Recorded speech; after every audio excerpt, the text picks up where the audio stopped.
Assalamualaikum warahmatullahi wabarakatuh.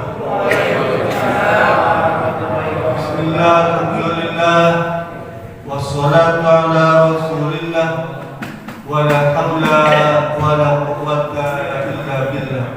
Amma ba'd. Yang sama-sama kita hormati Ketua PKM Masjid Muhajirin serta rekan-rekan khusus pada guru kita Ustaz Haji Nur Zakaria dan terus teman kita dalam Quran dalam Quran amalan yang kita kerjakan guna sekarang. Memang kematian itu sesuatu yang tidak diinginkan, Bu ya. Dulu Siti Aisyah ngomong pada Rasulullah ketika Rasul tentang cerita tentang kematian. Kata Siti Aisyah, ya Rasulullah, apa? Kunna nakrahul maut. Kan kita ini semua nggak ada yang suka dengan kematian, iya Pak. Kan nggak ada, tanya mau mati nggak ada. Rasul nggak kasih tahu begini. Semua orang sekalipun dia amalan solehnya hebat, ya, ulama terkenal katanya. Wah, udah kalau tanya amalannya bertumpuk-tumpuk, tapi kalau cerita tentang kematian dia tuh gak mau. Padahal sudah ada bayangan, bahkan yang sudah dijamin surga tuh, ya para sahabat, jaminan ampunannya segala. Makanya kematian gak mau, Pak. Sehingga Allah tuangkan yang surat Al-Jumu'ah ya, nanti Bapak Jumat baca tuh. Surat Al-Jumu'ah 8 ya. Kata Allah nih, innal mautal ladzi tafirruna minhu. Sesungguhnya kematian itu ada sesuatu yang kamu selalu lari menghindari, gak mau. Ya, siapa yang ngomong? Allah. Allah ngomong, kamu tuh gak akan mau kalau disuruh mati, meninggal, wafat, berpisah. Kita kan kalau berpisah kan, katakanlah orang pergi jauh berpisah. Iya. Artinya berpisah bisa. Atau meninggal, kita menganggap berpisah. Enggak. Dalam Islam yang namanya perpisahan itu, kalau seseorang sudah ditetapkan menjadi ahli surga dengan orang yang sudah ditetapkan menjadi ahli neraka, maka dia berpisah. Orang meninggal dunia karena nanti ketemu lagi, ya, di alam barzakh, padang mahsyar, dia ketemu lagi di mizan, ketemu lagi. Gitu. Kemarin karena beda kapling, gitu ya. Ada blok A, blok B, blok C. Jadi kematian itu sesuatu dihindari. Tapi kata Allah, lanjutan Al-Jumu'ah itu, fa'innahu mulaqikum. Tapi kematian itu pasti akan mendatangimu sekalipun kita nggak mau. Oleh karena itu, jangan berpikiran kalau kematian itu datang kalau kita sakit. Tidak. Sekalipun kita sehat, kata Allah, dia pasti akan mendatangi. Ya. Jangan berpikiran karena kita masih usia muda. Tidak, Pak. Meskipun sakit berlarut-larut, kalau belum waktu datang, kematian tidak ada. Sebaliknya, masih muda, ya. Sehat. Jika kematian datang, waktunya ajal berjemput, innalillah, kan gitu ya. Dan jangan berpikiran bahwa itu yang semua meninggal ya, itu karena didoain sama Pak Ustadz, ya. Waktu sakit didoain sama Pak Ustadz ya, kan meninggal. Dia punya pikiran gara-gara didoain Pak Ustadz dia meninggal. Karena memang waktunya meninggal. Ya waktunya meninggal. Iya. Memang kata Imam Al-Ghazali ada beberapa ciri tanda-tanda orang akan meninggal dunia. Ada tanda 100 hari, 3 bulan tuh, ada 40 hari, ada 7 hari, 3 hari. Nah itu ya. Tapi itu memang pendapat ulama ya, kita harus hormati. Dalam hadis juga ada ceritakan tentang tanda-tanda kematian itu. Ya. Misalnya matanya fokus tuh, kemudian apa kulitnya mengkerut, tangan kanannya mencangkram gitu. Ya. Ada tanda-tanda seperti itu. Kalau medis cuma 3 patokannya Pak, tanda orang sudah meninggal ya, atau tanda meninggal itu. 1 denyut nadi, jantung. 2 pernapasan, ya. 3 batang otak. Nih, bayangkan nih, batang otak. Ya. Kalau 3 fungsi itu, 3 benda tadi sudah tidak berfungsi, maka dinyatakan mati permanen. Ya. Tapi kalau salah 1, dia mati klinis saja. Makanya banyak orang hidup lagi kan, jantungnya udah berhenti, nafas udah gak ada, ya, udah meninggal. Tapi batang otaknya masih ada, masih hidup dia, hidup lagi. Paham ya? Paling itu kita jangan buru-buru main mandi aja tuh. Baru 1 menit buru-buru mandi ya, wah cari air, dikapankan. Udah gak bisa napas ya, apalagi kalau dikubur kan gak bisa napas. Mati beneran gitu. Tunggu beberapa saat ya, beberapa menit ya, jam. Kalau dulu di kampung itu suka perutnya dikasih batu tuh, ya, kalau meninggal mendadak tuh dari batu bata dibungkus pakai kain, taruh di atas perutnya supaya memberikan tekanan kotoran. Ya. Jadi kalau meninggal nih, cek nadinya, kan kita nggak punya jantung, dokter nggak ada begitu ya. Jantungnya dicek, gampang nadinya, pegang masih berdenyut, masih ada. Ya, sekalipun jantungnya nggak bergerak, ya, pernapasan udah nggak ada napasnya, ya. Kaca untuk tuh tempelin di hidung, iya, udah nggak ada. Cek matanya, kalau matanya disentuh ngedip masih hidup, ya, tahu nggak? Matanya nih kalau disentuh kan matanya pasti melotot ya betul ya. Orang meninggal rata-rata matanya melotot. Kalau disentuh dia ngedip masih hidup, paham ya? Atau dicubit, dia merasa sakit, itu cek batang otak, ya. Berarti ini sudah sistem parasit sudah nggak berfungsi, maka boleh dinyatakan dia telah meninggal dunia permanen. Ya. Kalau di rumah sakit sih ada alat, ya, untuk mengecek batang otak, tempelin itu kan, monitor tuh, ya, oscillator, ya, oscilloscope, monitor itu. Kalau tes otaknya sudah rata, ya, berarti sudah tidak impuls listrik di kepala, meninggal. Baru bikin surat, gitu ya. Kalau masih ada, napas sudah nggak ada, jantungnya berhenti, tapi gerak masih ada, nggak berani dokter. Apalagi duitnya banyak, pasang alat pakai jantung, kan nempel dia. Pasang ventilator, pernapasan dibantu lagi tuh, hidup lagi dia. Kan hidupnya tidak normal, koma masih koma, tapi masih hidup dia tuh. Karena masih ada gerakan yang listrik. Jadi gak akan berani dokter, tergantung keluarga ini mau dicabut gak nih?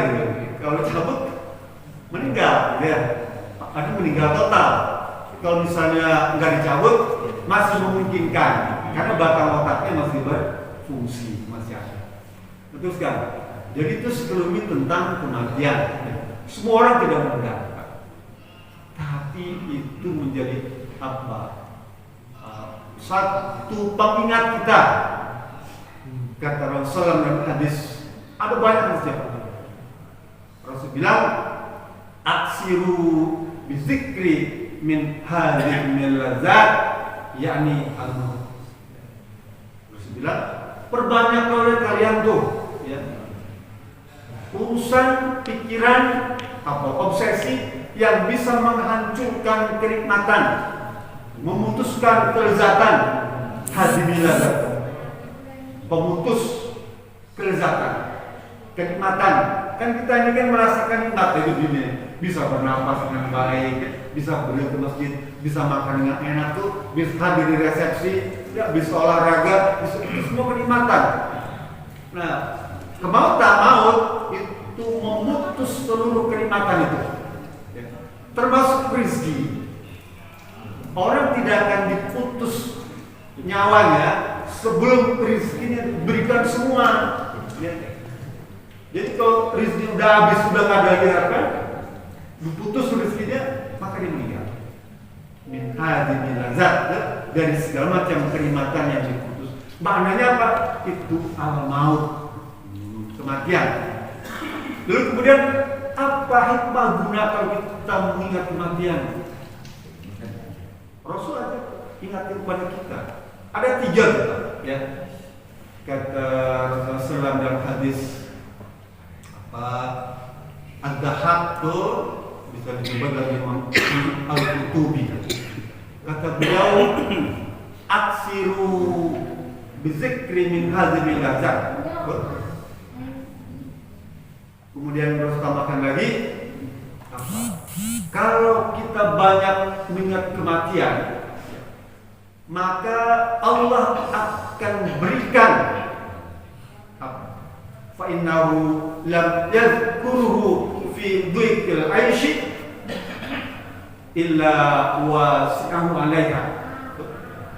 Kalau kita banyak mengingat kematian, maka Allah akan berikan keluasan hidup, ketenangan batin ya bagi orang yang merasa sempit kehidupannya.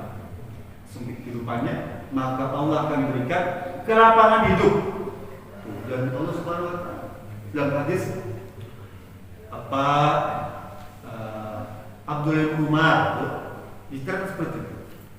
Kemudian kata beliau, orang yang jarang merenungkan tentang kematian, maka dia akan berubah kehidupannya dari yang lapang menjadi sempit dadanya. Kan enak kita udah tahu ya. Lalu apa saja 3 perkara yang Allah berikan? Kata Imam Ad-Dahab, itu semula lagi datang kepada Rasulullah ya. Hadis ini bisa ibu jumpai di Sunan Ibnu Majah ya. Cerita tentang seorang laki-laki yang datang kepada Rasul. Ya Rasulullah, ayyul mu'minina afdal. Loh, orang beriman yang bagaimana yang terbaik itu? Orang beriman yang bagaimana yang terbaik itu? Rasul bilang, ahsanuhum khuluqa. Orang yang akhlaknya baik. Dia udah beriman, tapi tidak dianggap yang terbaik, tapi tidak dianggap orang yang mulia kalau akhlaknya tidak bagus. Ya, orang beriman, sholat rajin segala macam, tapi akhlaknya buruk, dia tidak disebut orang yang bagus akhlaknya. Pembayar. Nah, orang yang akhlaknya bagus inilah yang dianggap orang beriman yang paling afdal. Apa akhlak? Segala macam ucapan, sikap perilaku, bahkan dalam hati. Orang ngomong nih, ngaji nih, ya kita ngaji nih. Yang akhlaknya bagus itu dengarkan sekalipun jiping ngaji kuping tidak, nggak apa-apa. Masuk kanan, telinga kanan, telinga kiri, nggak apa-apa. Ya. Tapi jangan ngobrol. Ya, artinya apa? Akhlaknya buruk, dia tidak bisa menghargai. Sekalipun baca Quran, ya. Ada orang ceramah, ya. Akhlaknya bagus itu dia hormati, dia dengerin. Jangan ngaji, ada nggak gitu? Jangan, tapi dia tidak bisa menghargai orang lain. Sedangkan penghargaan kepada orang lain itu sebenarnya menghargai diri sendiri. Kita hormat kepada orang lain, sebenarnya hormat pada diri sendiri. Jadi kalau kita pengen dihormati orang lain, pengen dihargai orang lain, hormati orang lain, hargai orang lain. Kebaikan itu seperti benda meluncur. Kan bumi ini bulat bumi ini. Kalau Bapak tembakan peluru ke arah timur, sana tuh dia akan berputar berbalik mengelilingi bumi itu. Ya. Terbawa gravitasi bumi. Balik lagi ke kita, bojong soal lagi. Jadi kalau Bapak berbuat baik kepada orang lain, dia akan berputar terus datang balik. Tergantung cepat lambatnya. Kalau cepatnya bagus, mungkin dibayar kontan cash ya. Kita ngasih sedekah kepada orang lain, langsung besoknya rezeki 10 kali lipat. Ya, cepat tuh. Ada yang lambat tuh, ya. Kita nolong ibu yang kecelakaan tuh nggak berani tuh. Kenapa? Bukan muhrim, nggak berani. Ibu-ibu kecelakaan motor kita nggak berani nolong kan, bukan muhrim, nah, lambat. Katanya udah nggak perlu tolong aja, tolong lambat. Nah, pertolongan dari Allah kepada kita lambat juga. Ahsanul khuluqa. Kemudian yang kedua, ditanya lagi ya Rasulullah, apa ayyul mu'minina aqyas? Ya Rasulullah, orang beriman yang bagaimana yang cerdas itu? Sahabat Nabi, orang beriman yang bagaimana itu termasuk orang yang cerdas. Dia sudah beriman, sholat, puasa, zakat, haji itu, tapi belum dianggap cerdas. Nah, Rasul jawab, kalau mau dianggap cerdas, orang beriman ini, Rasul bilang, aksaruhum lil mauti zikron, orang yang memperbanyak mengingat kematian, maka itu salah satu dianggap orang yang cerdas. Yang kedua, ahsanuhum lima ba'dahu istidadan, orang yang beramal baik untuk bekal setelah maut. Ahsanuhum lima ba'dahu istidadan, orang yang beramal baik untuk bekal setelah kematian, ya, amal baik. Maka Rasulullah ulaikal aqyasu, mereka itu, dia itu orang yang paling cerdas. Kan gitu ya. Kalau kita ngaji kan tahu, oh orang cerdas, orang yang beriman, yang pertama dia yang mati, yang kedua beramal setelah kematian. Ya. Apa aja amalan? Ya. Yang berguna bagi hamba Allah yang akan diterima setelah kematian itu. Kata Abu Hurairah, nih ada 7. Ya, ada 7. Dalam hadis Imam Abu Haki dan Ibnu Majah, nanti bisa jumpai. Ya, Ibnu Majah ke Sunan Abu Haki bab tentang kematian, ya kan bisa kita ada 7. Terus bilang, inna mimma min amali sholihi wa hasanatihi, ya yalqa ba'dal maut. Sesungguhnya ada amalan baik, ya, amalan bagus, amal makruf yang dia akan jumpai setelah dia meninggal. Dia akan jumpai yang aku ba'dal maut. Rasul ceritakan yang pertama, ilman allamahu wa nasyar, ilmu yang diajarkan dan disebarluaskan. Ilmu, kalau Bapak punya ilmu apa aja lah, baik ilmu dunia maupun ilmu akhirat, boleh. Yang Bapak bisa menguasai itu sampaikan, ya. Balighu anni walau ya, sampaikan itu ilmu sekalipun cuma 1 ayat, cuma 1 ayat aja, nun 1 ayat. boleh kalau tafsirnya boleh. Ya. Huruf nun itu tafsirnya panjang, Pak. Ya. Boleh kalau kita paham. Alif lam mim. Sampaikan. Kan cara membaca alif lam mim kan beda-beda. Kalau Bapak nggak belajar Quran, nggak belajar tajwid, nggak ngaji di sini, nggak bisa baca alif lam mim. Bapak kan baca alam. Iya. Kan enggak? Kan mestinya alif lam mim. Itu Bapak kan baca alam. Alama, karena nggak ngaji.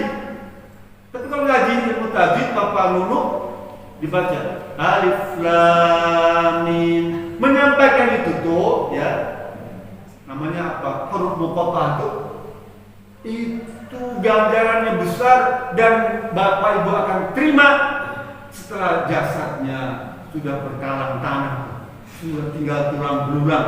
Padahal cuma ngajarkan 1 ayat tentang jangan baca alam, baca alif lam mim. Enggak semua orang tahu. Ya, anak-anak ya baru belajar ngaji nih, mohon maaf ya, baru ngaji itu sekarang dewasa, dia akan baca alam, enggak alif lam. Ya. Tuh, nanti baca surat apa? Yunus ke Yusuf, Ismail, ya. Kalau Bapak nggak ngaji nggak bisa baca tuh, ya. Tulisnya ta mana tuh. Bacanya orang yang nggak ngaji bacanya tamana. Nggak begitu. Kenapa? Kan Rasul diajarkan oleh malaikat. Jangan baca tamana, tak muana. Paham? Namanya ismam. Kalau Bapak belajar tajwid akan ketemu tuh. Ismam tuh tak muana, gitu ya. Monyong bibirnya nih. Tidak boleh baca tamana, enggak boleh. Tamana. Ngaji terus. Apa imalah? Ya. Allahumma maj roha wa ma saha. Gitu ya. Surat apa tuh? Nuh ya, surat Nuh ya. Salah bacanya.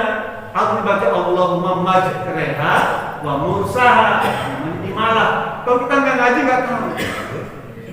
Orang yang punya ilmu itu, kalau diajarkan, maka dia akan bermanfaat.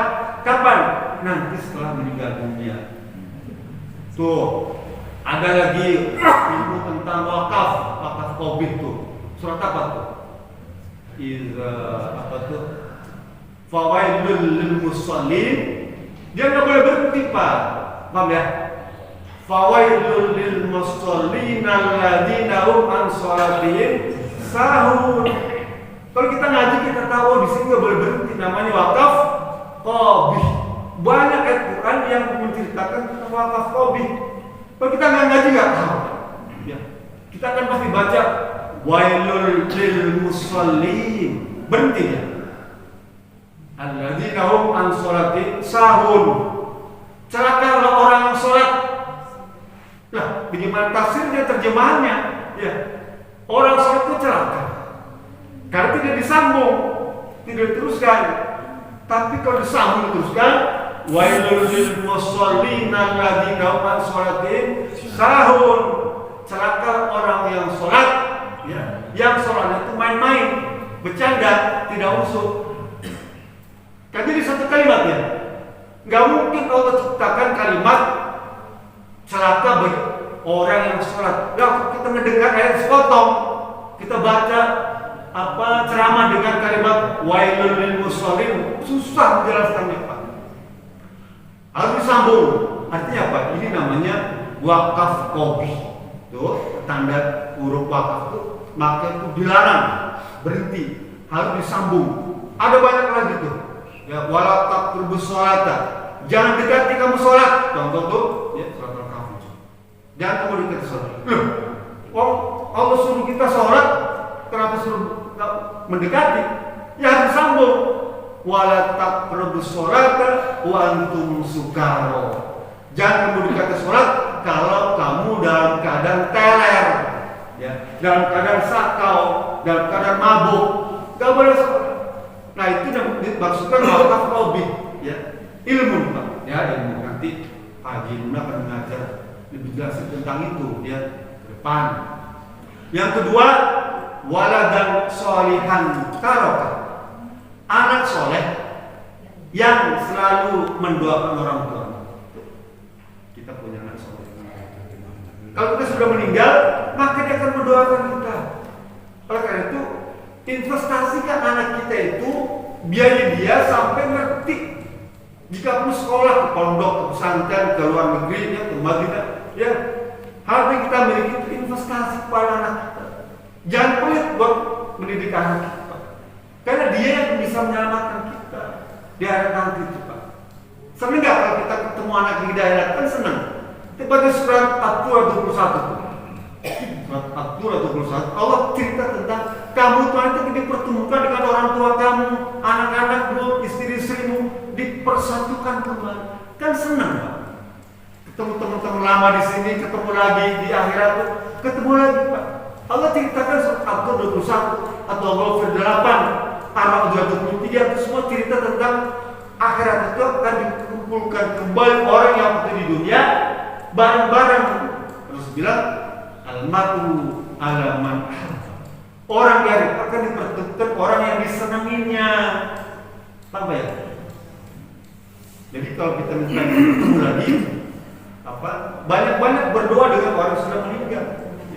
Doakan mereka, anak soleh. Kan kita ada orang meninggal itu ada takziah, kalau di kamu ada tahlilan, itu menjalin komunikasi antara hidup dengan sudah meninggal. Kan mati itu cuma sekedar perpindahan tempat saja, teman alam. Dikubur, ya. Kalau mati di laut, diarungkanlah ke laut. Kata Imam Syafi'i, kalau mati di laut, kasih pemberat supaya tenggelam. Kan itu ya. Kalau yang lain kata ulama Syafi'i nggak perlu. Imamnya ngomong pakai pemberat, ya. Kata pengikutnya nggak usah, ya pakai peti aja. Nanti siapa tahu petinya kena air ke daratan, gitu ya. Dia kemudian dikubur. Nah itu semua benar dalam pengelolaan urusan mati di lautan. Ada aturannya, ada hukumnya, ada tuntut. Islamnya hebat kan, ya. Nggak mungkin diatur semua.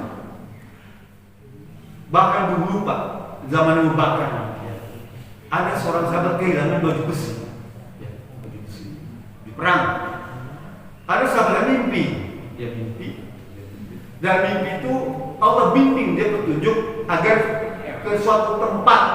Nanti di dapur itu kamu angkat tuh dia punya perih-perih gitu. Dia disembunyikan di situ baju besinya. Betul Pak. Pagi-pagi dalam Abu Bakar, dia bilang, coba kita ke rumah si pulang tuh. Di sana ada baju besinya. Oh ini baju besi dicuri. Kan banyak lewat mimpi ya. Begitu.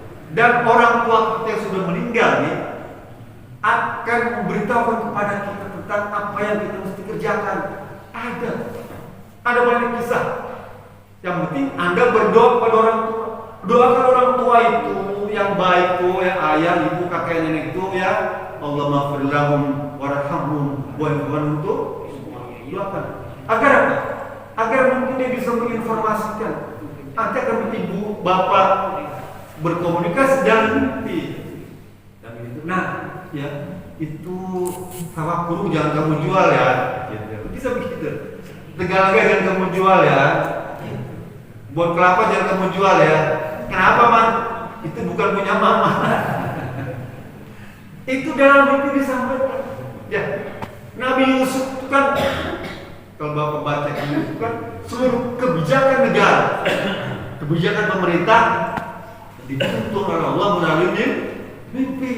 Coba, Nabi Yusuf alaihissalam, dia seorang nabi, dibimbing oleh Allah untuk membuat kebijaksanaan pemerintah, undang-undang negara melalui mimpi, bukan atas dasar para ahli. Ada banyak kisah tentang itu. Oleh karena itu, kalau pengen dapat informasi dari orang tua, banyak-banyak berdoa, ya. Waladan soal yang ketiga, tujuh sebenarnya. Yang ketiga apa? Al-mushafa waras, mushafan Quran yang diwariskan. Jika bapak misalnya pengen mendapatkan ganjaran pahala setelah meninggal, banyak saudara menggunakan Quran. Yang penting Quran dibaca tuh ya. Kan kemarin saya bilang jangan Quran ini Quran harus dibaca. Buku-buku tahlilan tuh ya, dibaca. Itu pahalanya bagi orang yang sudah meninggal. Al-mushafan waras, ya. Mushaf yang dibagikan, yang dibaca. Yang keempat apa? Masjid dan banam. Masjid yang dibangun. Wah, mahal bangun masjid. Nah, jangan pandang kita semua yang membangun, apa sendiri yang bangun, tapi kita semua yang ringan, gereongan, bareng-bareng. Coba cek Masjid Nabawi sampai hari ini, Masjid Kuba penuh setiap hari. Itu wakafnya Bani Najjar itu Pak. Masjid Nabawi itu, ya, ada seorang pengusaha di Madinah itu dulu, Bani Najjar yang punya tanah itu diwakafkan kepada Rasulullah. Terus bilang, ya Bani Najjar, ini tanah mau dijual berapa? Rasulullah untuk bikin masjid ya Bani Najjar. Kata Bani Najjar, enggak, jangan ya Rasulullah. Biar ini saya wakafkan untuk Allah. Kalau misalnya masjid wajib memerlukan untuk membangun perluasan misalnya, ya, jangan ragu-ragu. Itu amalan yang akan Bapak Ibu jumpai setelah meninggal. Nih, Pak Haji Jalil pernah men-share, katanya tanah sebenarnya mau dijual nih. Dulu saya gak kepikiran Pak, ini beli tanah depan masjid ini Pak, yang 10 tumbak, 20 ya, yang kecilnya di sana dari Papa, gak kepikir Pak. buat menara dulu enggak. Papa nawarin padang, ini saya datang di depan masjid, nyampe apa? Kan pengimbaran ini sebagai mengambil tanah apa? Ini pengimbaran. Ini mengambil tanah apa? Nggak terpikir saya beli. Saya cek pajak harga berapa? Sekian. Ya. Saya beli. Sekarang kan bisa berbuat buat motong sapi, buat kurban, kan ada manfaatnya. Buat pengimbaran. Ya. Ini tanah apa? Yang kita beli. Sekarang tawarin lagi tanah depan tuh. Ya. Siapa tahu, ya kan kita terbatas usianya. Nanti anak cucu kita yang ngurus masjid ini, ya, yang muda-muda nih, yang muda-muda semua kan meneruskan itu. Ada tanah di depan tuh, kita manfaatkan. Apa mungkin sekolah masjid 2 lantai, ya, ini berapa kejebatan di sana, kan bisa. Satu digeser. Rumah bagi merebot, ya, pengurus DKM, apa merebot untuk masjid ini. Bangunkan rumah bagi dia tuh, Ibu Sabil tuh. Bikin kamar, 1 kamar, 2 kamar buat dia tinggal. Itu kita ngebangun, coba ngebangun rumah merebot itu ganjarnya sama dengan ngebangun masjid. Ya. Atau kita punya tanah kan, bikin 1 kamar buat merebot, ada berapa merebot di sini? Ada 5, kita 5 kamar merebot yang urus masjid. Kita bikin sekolah macam-macam tuh. Baitan libis sabil banam. Yang keenam, ya, nahron ajron, sumur air pengairan tuh got, ya, ini Pak RW ini got dan sampai mampet tuh pengairan, ya. Program kerja bakti itu, ya, itu luar biasa. Kita kerja bakti itu ganjaran nanti. Teman saya mimpin proyek gugusan got sampai sakit Pak, ya. Sekarang masih sakit ya, gara-gara disuruh Pak RW ngebangun got, ya, proyeknya tuh sakit. Tapi itu amalan yang besar yang bermanfaat nanti kita terima setelah meninggal. Yang ketujuh terakhir nih, sodakotan apa akhrajaha